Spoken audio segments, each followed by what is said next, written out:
Hi everyone, thank you so much for coming. I'm Nicolas Pereda. I'm a professor of film here at UC Berkeley. Several of the films that we're going to screen tonight were of students that I've had over the last couple of years. So I'm really happy to see most of you here. This year we received around 40 submissions for the Eisner Prize, and we had lots of wonderful films to watch. Unfortunately, we cannot screen them all. There were several films that we wish we could still screen. But anyway, this is the selection we made. I think all of you have a program with you. What we're going to do is we're first going to screen the honorable mentions, and then the two winners of the Eisner Prize are going to come up here. That's Julie Barbosa and Monet Kanyal, and they'll introduce their own films. And after we watch the winners, we'll have a Q&A with everyone. So everyone that made the film, and I think most of you are here, come up on the stage at the end of the last film. And you'll have a Q&A with Kathy Garretts, who is a curator here at BAM-PFA, and was also part of the jury, together with Mira Koppel, of this awards. All right, that's it. Enjoy the screening. Thank you so much for coming again. So if Monet and Yuli could come down, and Monet's mom, to introduce the Eisner winners.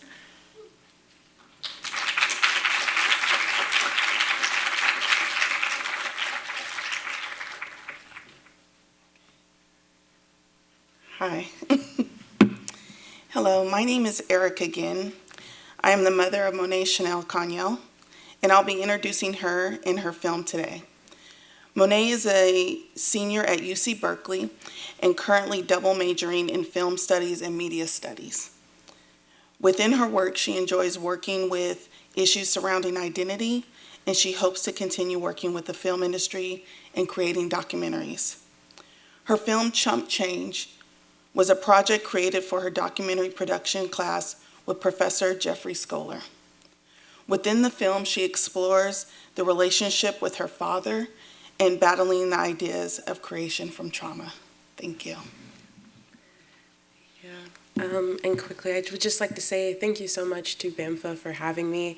It is so great that they are continuously supporting student filmmakers. I also want to thank my family who was able to come today, and my friends who were able to come today too. This is a very deeply personal film, so I'm so glad that I'm able to share it with all of you.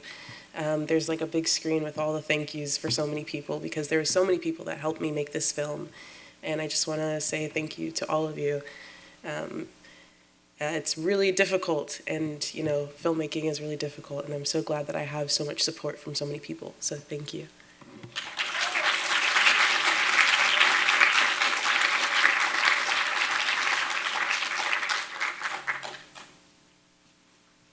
Hi everyone, I'm Irma Juliana Barbosa, and my film and my sister's film, Celeste Barbosa, is called Eclipse. Celeste can't be here today, and I'm really sad about it, but my mom and my other sister are.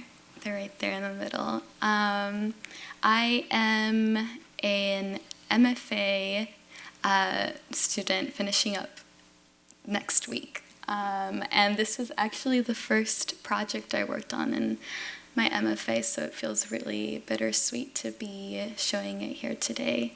It is also very near and dear to my heart. You will meet my grandmother and other amazing characters, and I hope you enjoy it, and happy Mother's Day.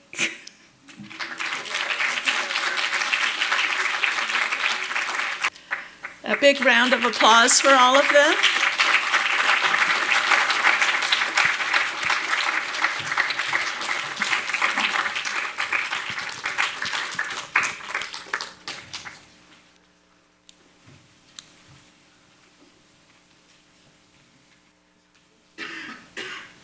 So we'll just be under the screen here. Thanks.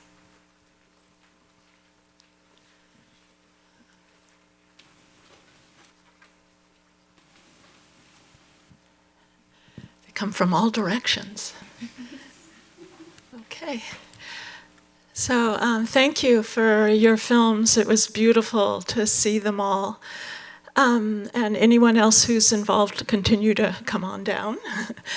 So I'd like to ask each of you to introduce yourself. Yuli, they know, but introduce yourself, which film is yours, and then just so we can hear a little about your work, if you could say something about the idea or exploration that you were investigating, something about the idea or exploration. So thank you. And maybe you could move down to here because we're almost falling. Sorry. So I just introduced myself earlier, but a little bit about the film. Before coming to the program, I was primarily a photographer. So during the lockdown, I was just going to my grandmother's house and photographing a lot.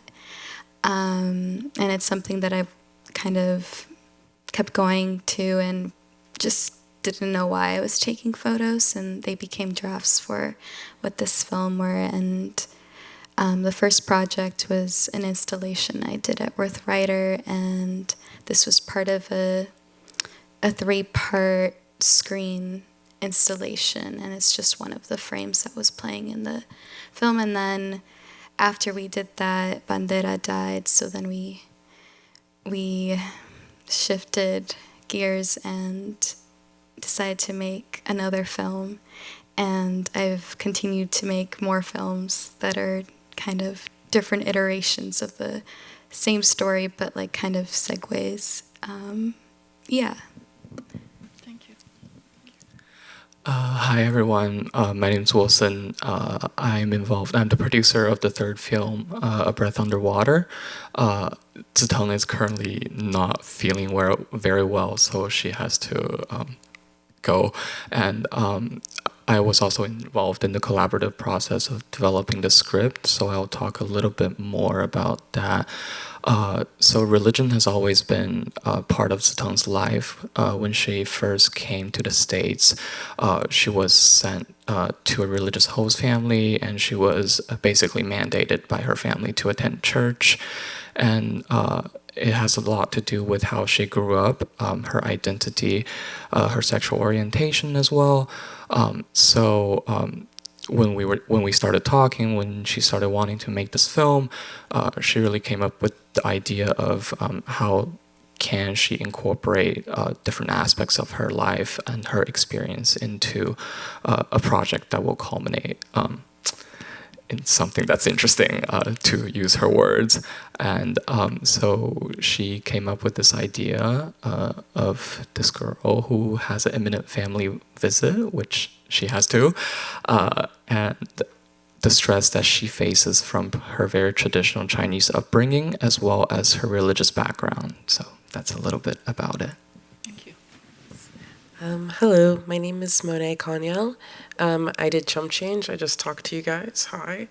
But it was a class. I did this for documentary production with Jeffrey Scholar, and I watched this film, In Search of Our Fathers, by Marco Williams. And I kind of just, it started to get me really interested in telling my own story. What's being read is my father's book, actually, which is maybe not really known too well.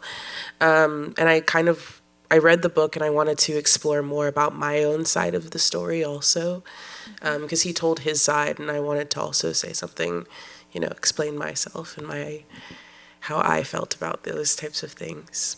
But thank you so much. Hi, I'm Evie Vincent. I made Safe.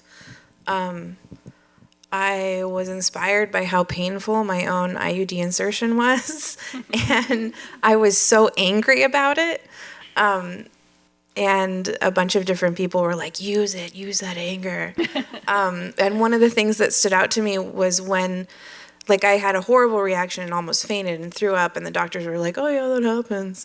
And they left me alone in the room to recover, and they were like, here, have some juice and have some saltines. And they gave me a little juice and they gave me a little saltine packet and like a gigantic pad.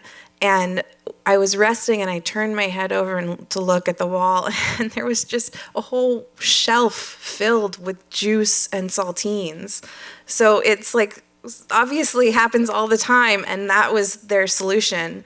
And I started talking about it with my friends and realized that a lot of us had this experience, and how strange it is that they don't take this into account. Like, do they think we're lying about the pain or something? And then after I wrote it, Roe v. Wade got overturned, which made me more angry. And I just sort of feel like it's something that kind of takes away part of your humanity, what makes you human, but at the same time, you sort of can like transcend that humanity and become something better at the same time. Like, I don't know, that's what I was sort of going for. And I was inspired by obviously my own experience and this Swedish movie called Knocking, which I recommend. It's on Shudder. Anyway. Hi, I'm Ava Stolars. I'm one of the producers of Downtime. Hi, I'm Kirana Rafli, and I was also one of the filmmakers for Downtime, which was screened the first time. I guess you can talk about the film. And the film itself was actually a portrait assignment for one of our film production class, taught and instructed by Nico Pereda. What we wanted to do was we want to see our ability to actually capture the essence and personality of Leah, which was our subject. She was a great musician and also an avid lover of physics, and that was basically what encompasses the film. And we wanted to show that through the film without saying much and letting her speak for herself and the visuals to speak for itself on how we could show Leah and her personality shine through the film. Hi everyone, I'm On. So my name is Hansen, and then I'm also one of the filmmakers for Downtime, and then I also worked on A Breath on the Water, and I think both films have already been talked about, so I'm just going to pass it on to Ralph.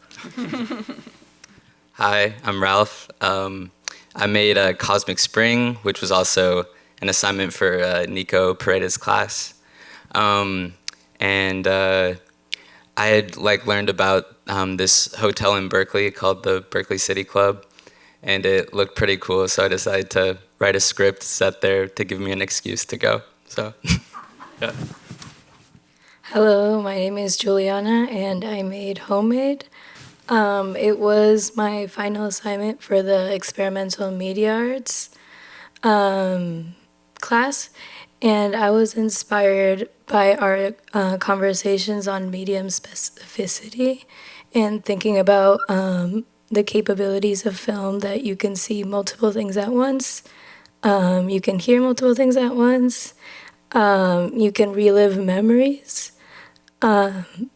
Since I don't remember a lot of the clips that were shown, and we had been looking at a lot of home movies at home, and I remember in the class we saw a lot of poetic films, and we played a lot with rhythm, and I enjoy music, so I thought it would be nice to see how these different things harmonize, and how it can be therapeutic to see yourself in different lives at the same time and remind yourself that you're still the same person, even though you don't remember who you were, and that all makes up what you are now. So yeah, that was my inspiration. Thank you.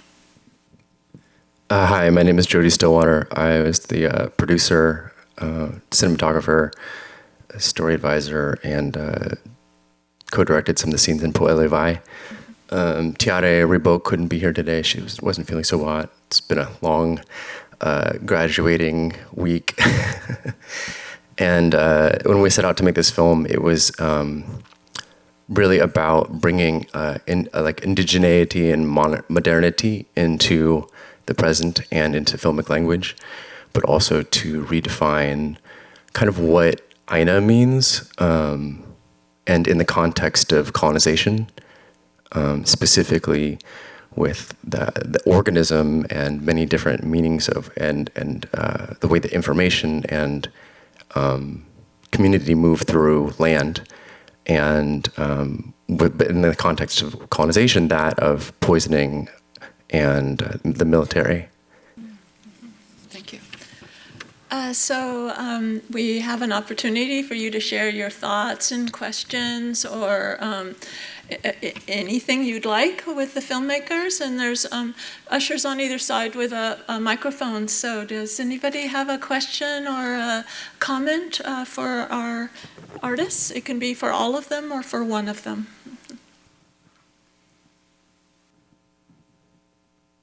So we have one right down in the front. Yeah, I really enjoyed all the films, but something that kind of spoke to me as somebody who is half Hispanic, half American, and just in general, like seeing the use of different languages in film, and some of them were just completely in one's like native tongue, like non-English. Some were going back and forth. I want to know, I don't know, what are your thoughts on that? Like how.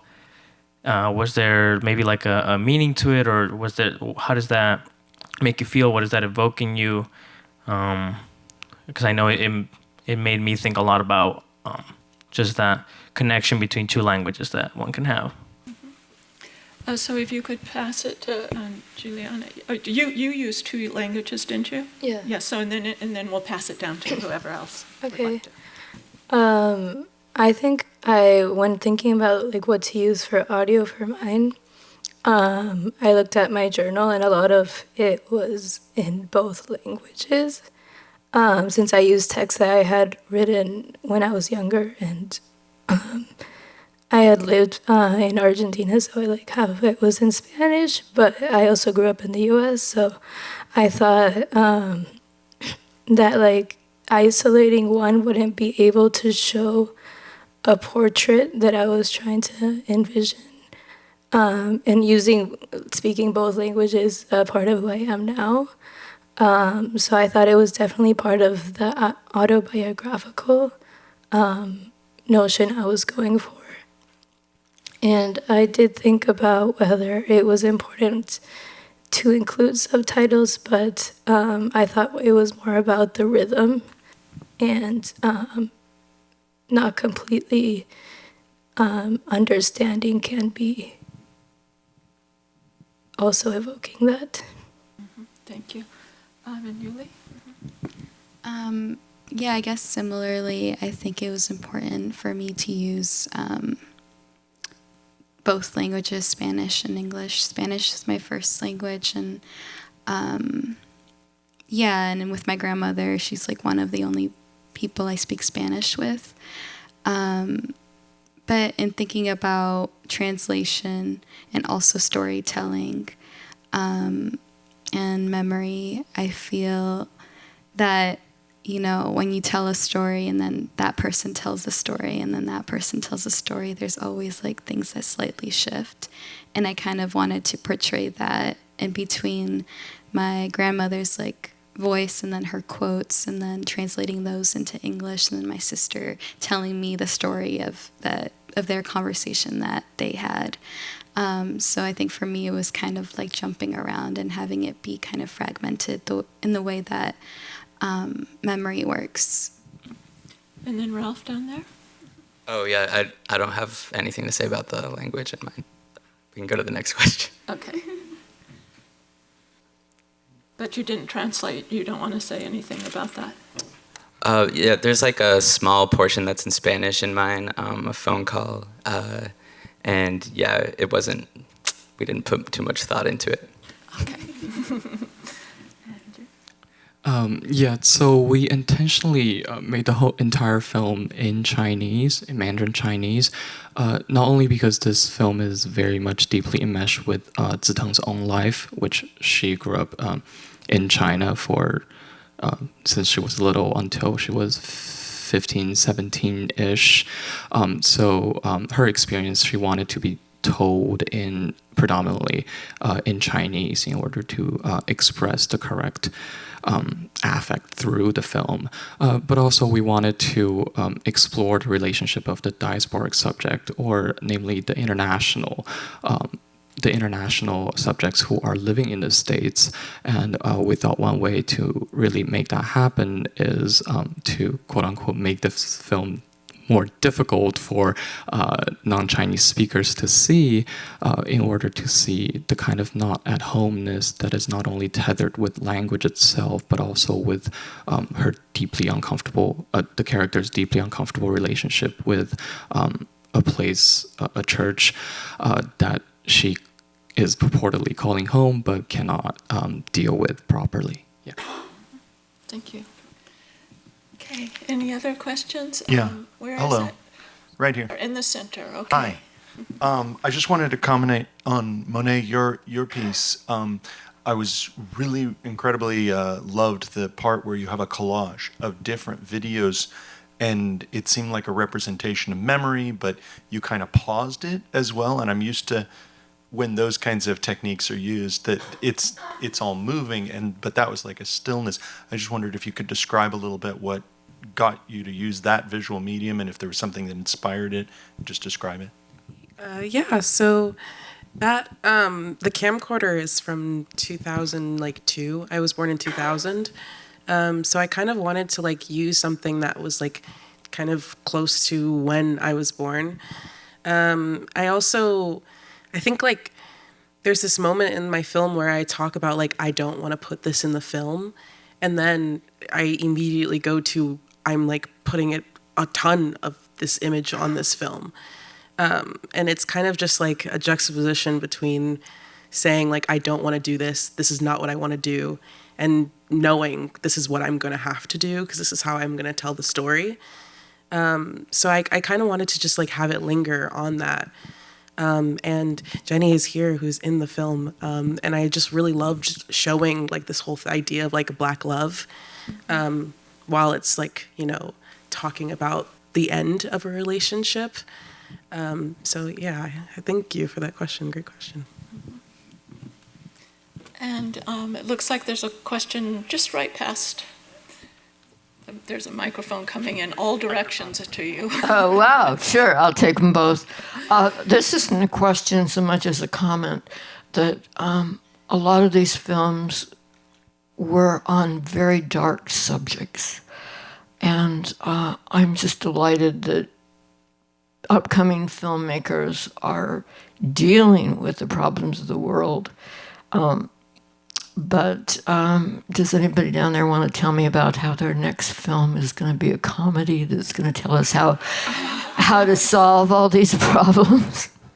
And thank you for all your excellent film work. But also you could talk about taking on a difficult topic as well. So if you want to start at no? Okay. Any of you who want to say something? For example, Evie, do you want to say anything further? Does anyone want to talk, or I'll just... We don't want to talk about it. Jody, do you want to say anything about taking on, I love optimism and taking on hard things in the world and then turning them to fun stuff. But I'm going to talk about Tiare's next project that she's working on. She's working on a script that went through Sundance Native Labs that is... it's about the process of wayfinding. I can't speak quite as eloquently as her on it, but it's the process of wayfinding and bringing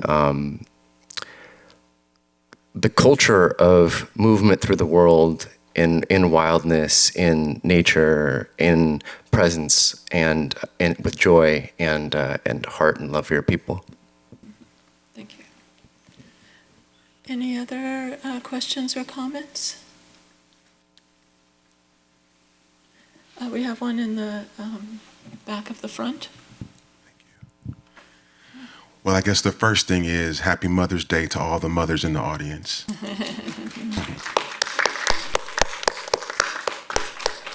So this question is specifically for Monet. I just wanted to know what inspired the title of your movie, Chump Change.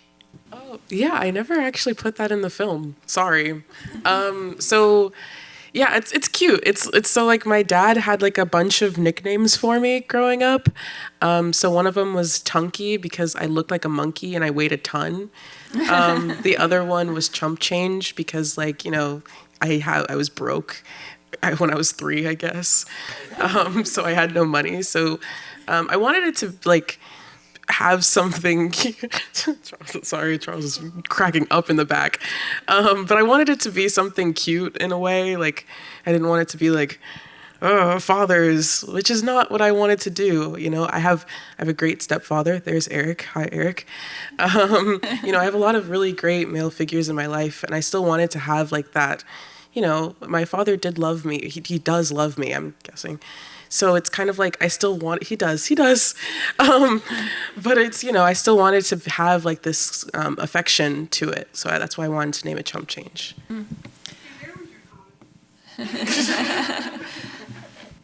So actually, that would be an interesting thing to hear from all of you. So Jody, you have the microphone. Could you talk about the title and anyone coming down? Go ahead. Sorry, talk about the what? Just the title. Oh, the title. Yeah. Well, for Po Elevai, Po is a. Let me see if I got this right. If I understand it correctly, which I might not. It's a space that's a little bit. It's part of the aina that is below and in the dark. It's something like a bardo, like a space between. And so with Po Elevai, Vai is water. And as we were using, in this film, we were using water and the darkness of the water and the darkness of the water through the system. If you look at the water as the lifeblood of the system or of the aina, as a, just looking at the state of it but also looking at like the nightmare space, what nightmares mean in the context of the spectrum of life. Whether that also means that there's bright elements of life, and that means there's beautiful elements of the water and the system of the aina. And so this was a little bit of a telling of a nightmare and a way through it and a possibility out of it. Thank you. Could you pass it? Yeah. My title is Homemade, and first it came to me because I was using home videos, and then also like thinking about where home is, and after like moving around so much, it's not like one concrete place, but it's like more of your memories and how your memories make you into your own person. Yeah, so my title is Cosmic Spring. It doesn't mean anything, but I was like looking for a Golden Age Hollywood like calligraphy font, and I finally found one after searching for a while called Nautica. So I'll just shout out Nautica font, and Cosmic Spring like looked the best in it. So. So for the film Downtime, as Kirana mentioned, it was for a production class here at UC Berkeley, and I believe it was 2 a.m. before the due date, and that was the first word that came to mind. Time crunch. Hello? Yes. Okay. I think safe is pretty self-explanatory, but I wanted to explore like the Faustian bargain that is a lot of birth control methods and how you like give up a piece of yourself in order to get that safety. Our film is called A Breath Underwater, and we really wanted to emphasize essentially the impossibility of the breath underwater, obviously, but also the juxtaposition between water's signification in Chinese culture as a supreme, some kind of fluidity that brings people freedom, versus the holy water, which belongs to the church and is supposed to purify. And we really wanted to explore that distinction when a subject is immersed in that water. Yeah. Mine, I guess, is pretty self-explanatory, but I guess it was really funny story behind it. I was like, we should call it Eclipse, and my sister's like, we should call it Eclipse, which is what she thought eclipse was in Spanish. But then we were like, actually, eclipse is also eclipse. So we came to that full circle moment, and that the title is something that was both in Spanish and English, which I thought was important for the film. Thank you. So any last comments or thoughts? Do you have your hand up? No? Okay. Just stretching. Any last thing? So I know all of you come to make... Oh, does someone have their hand up? Okay, right there. Yeah, just all of y'all's films were incredible, and it was such a wonderful experience to be here and watching all these incredible films. And I think I just have one question for everyone. Is there like one incident during the production that kind of inspired you to take your work into another direction, or kind of made you feel like, oh, this, like something just kind of clicked inside your mind and kind of added another unexpected layer to your film that wasn't in your, I guess, blueprint of your production? Did you say that was for everyone? Yeah, or anyone who wants to talk about it. Anyone. So you're the first anyone. Okay. I guess I kind of mentioned it earlier, is that this film was a totally different, it was like a facet of an installation. There was no voice, there was no interview, there was no text. So when Bandera died, my sister had this, she recorded a conversation she had with my grandmother in the car, and then that totally made this film. So that was the big moment where we just were like, this is a new thing. Yeah, I think for our film, it really became very collaborative because we had a very unfortunate incident during our shooting. It was very unfortunate, and spoiler, it was armed robbery. And anyways, sorry. But yeah, so we had to deal with, and we were on our last scene, last day of shooting, and so we had to deal with a lot of consequences from that. But fortunately, Hansen was able to save our memory card, so we still had all of our content. So we had to work with whatever we had, and so there's alterations to the storyline. It's used to be more comprehensive, and that's what Ziteng wanted, which she has returned. She's right there. And so it really made us bond through that incident, and then the editing process became very interesting and filled with ideas from various different people, and then it came out to be this thing that you guys saw. Yeah. Yeah, so in the beginning, the scene with the camcorder talking about just the scene about my father and my mother at the end of their relationship, it wasn't originally going to be in the film. My honors thesis advisor, Professor Rizvana Bradley, but she was kind of like, why are you not putting this in the film? Like, why aren't you actually talking about what he did? And I told her, I was like, I don't want to seem angry. I also don't want to show any violence. She's like, well, you don't have to show violence, but you should still talk about what happened. So she had me read The Use of Anger by Audre Lorde. Amazing. You guys should read it. It's so good. And that really kind of opened my eyes to how anger doesn't have to be this huge, horrible, bad thing. It can be used for good to talk about your feelings. So shout out to Rizvana Bradley. There's actually a lot of things that I ended up not being able to include just because I didn't have enough time to like make the demon hand and all these other kinds of things.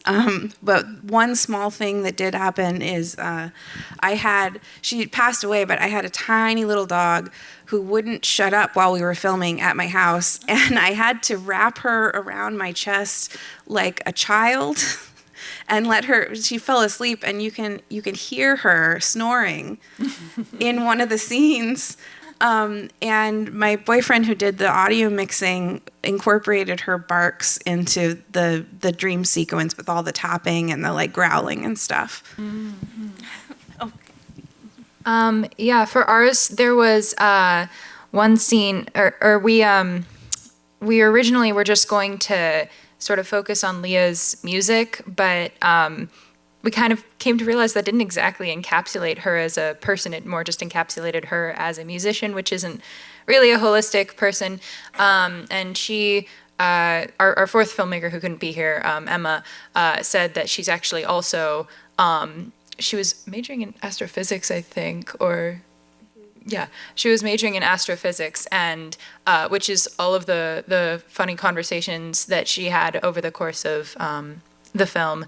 And we there was something interesting about the juxtaposition, and we just kind of took the camera on her and started recording her having a conversation with us and explaining time and relativity and black hole theory, and I'm not a scientist, but all of those things. And it made it a lot more interesting, just getting her, sort of her as a person instead of just one aspect of her personality. Yeah. Not much left to say, but I wanted to thank Professor Nico Pereda and Joshua from DML for supporting us after the incident. And thank you so much, Joshua, for not making us pay for any of the losses.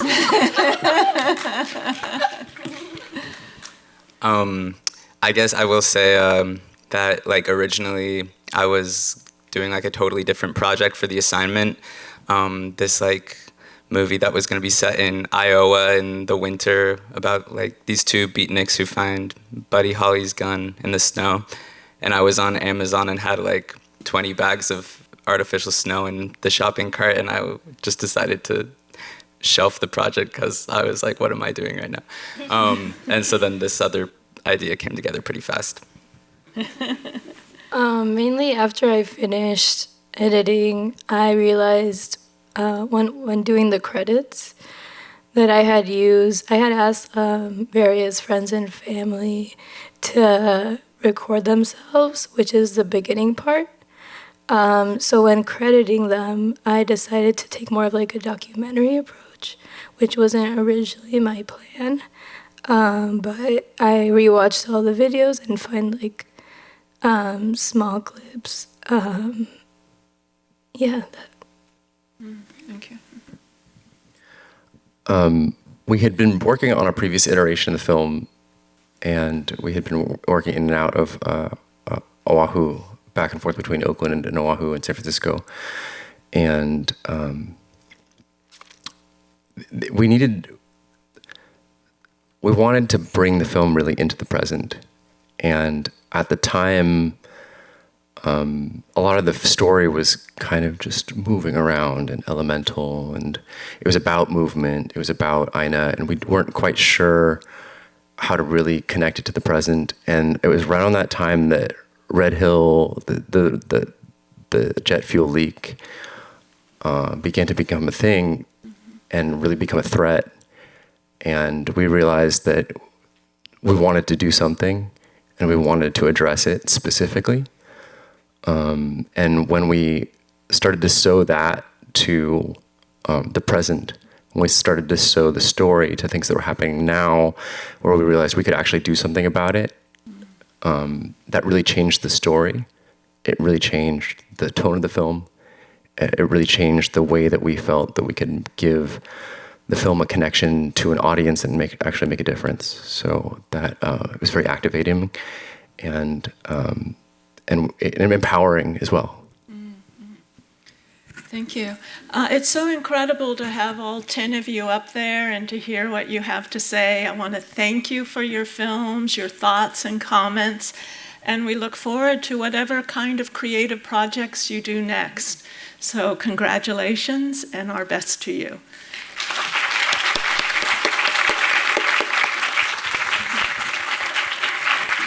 And thank you all for coming and for your questions and comments.